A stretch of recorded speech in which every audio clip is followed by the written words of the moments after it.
Presiden Rusia Vladimir Putin tampaknya telah habis kesabaran dengan tindakan Ukraina yang menggunakan rudal ATACMS Amerika Serikat untuk menyerang Moskow.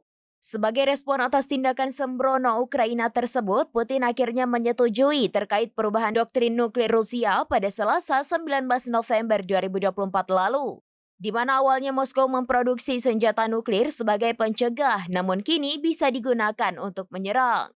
Terbaru, Rusia telah meluncurkan rudal hipersonik Oreshnik ke pangkalan militer Ukraina di kota Dnipro. Banyak pihak menyebut kekuatan hipersonik Oreshnik ini setara dengan kekuatan nuklir. Pasalnya, dari beberapa rekaman CCTV maupun video amatir yang beredar di media sosial memperlihatkan betapa dahsyatnya ledakan yang disebabkan Oreshnik ketika menghantam Dnipro.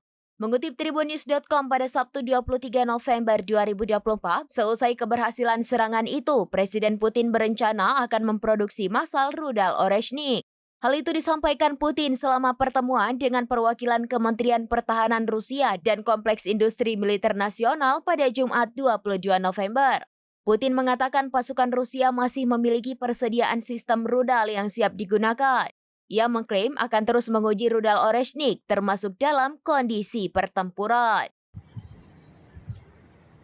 Ракета.